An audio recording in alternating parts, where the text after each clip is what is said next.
for that gorgeous reading. Will you pray with me? O God, may the words of my mouth and the meditations of all of our hearts be acceptable in your sight, our refuge and our Redeemer. Amen. God is our refuge. There's an old saying in the world of community organizing: all organizing is reorganizing. What does this mean? Well, community organizers, much like congregational organizers, you call us pastors, are always working with new people in new settings and in new times, working towards new goals to make an impact on the world. The ground is always shifting. The waters, like the psalm says, are foaming and crashing, and nothing stays still. So there's never only one organization, but many reorganizations. In the history of our church, we've called one of our major instances of reorganizing the Reformation. And that is what we are commemorating today on Reformation Sunday. Martin Luther, who we credit with much of the early work of the Protestant Reformation, converted the psalm that we just heard this morning into what essentially became an anthem for the Reformers. And if you stick around for bonus worship today and festival, you'll hear the song. But even if you don't, I recommend that you give it a listen today. Because if you do, you may notice a not so small difference in the words between the psalm that we just read and the hymn. The hymn begins, "A mighty fortress is our God." Very provocative. Luther was known for his flair for the dramatic, but this language is not actually reflective of the song. God's not described as a fortress, but as shelter, as a resting place. In the psalm, this is a God who makes the wars cease. This God is our refuge. But when change comes, we want to convince ourselves that we are protected. Change can be extremely destabilizing and even a traumatic process for people. Like an earthquake, it shakes us to our very core. It shatters the foundation of our understanding of what we thought we knew is no longer the case. Drastic change throws reason and thoughtful response out the window. And if we don't feel safe when change comes, we can't respond. We can only react. Luther knew this, and he knew that when he nailed those 95 theses against the Catholic Church onto that door in Wittenberg, that the nations would indeed go into uproar. The kingdoms would totter, as the psalm proclaimed. He was essentially declaring a war. And so God went from being a refuge into a fortress.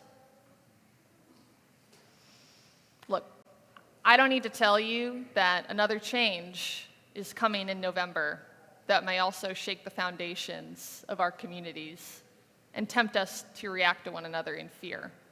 And I'm not talking about Thanksgiving dinner.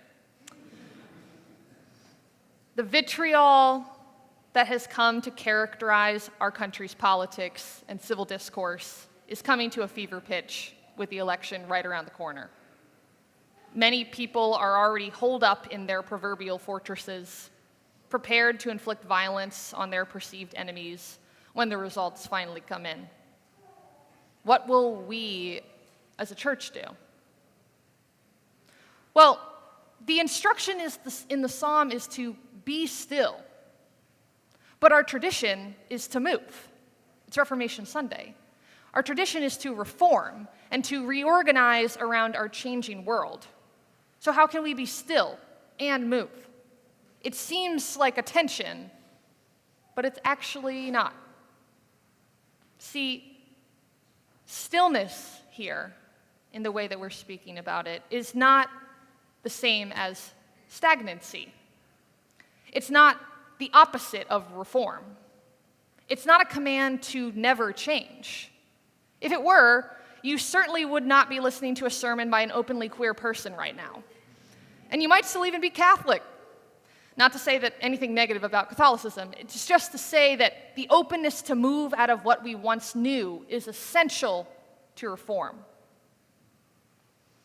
So I think that rather, the stillness that's commanded here in the psalm is directly related to its refrain. It appears about 3 times within the psalm, and I've been repeating it. God is our refuge. The reason that we can be still is because we know this. God is with us always, no matter how the world changes and no matter how we change. And in God, we can rest, find our bearings, and prepare ourselves to respond faithfully to the changes that we see in the world, not just react to them.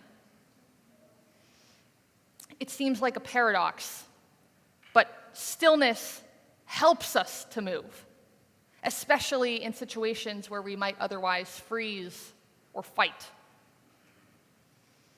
We give our fears over to God instead of unleashing it onto others in violence. In the stillness, when God speaks, just like the earth, our anxieties soften and melt away. This isn't to say that we won't always be wrestling with the anxieties of uncertain times. It is a scary time now. I promise you that this sermon is just as much for me as it is for you, because I'm scared of what may happen to this country.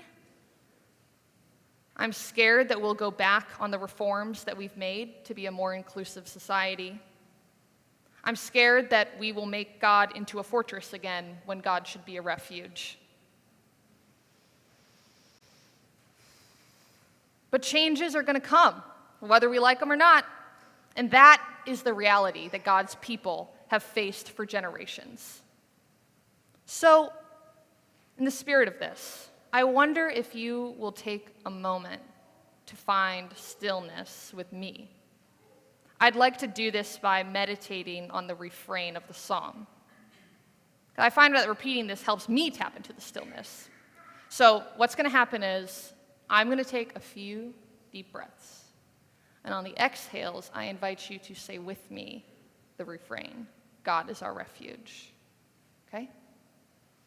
Let's find a position that feels comfortable for you. Maybe feet firmly on the floor.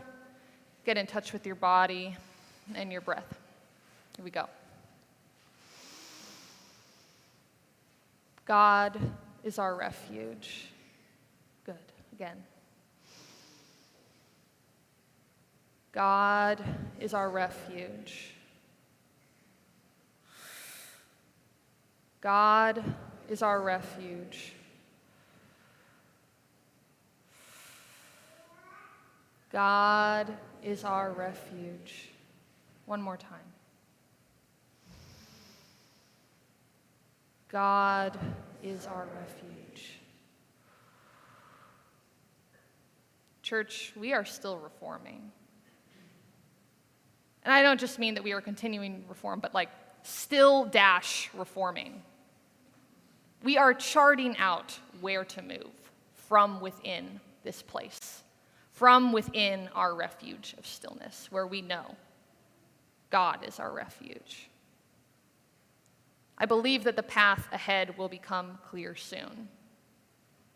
But for now, be still and know God is our refuge. Let us not fear. Amen.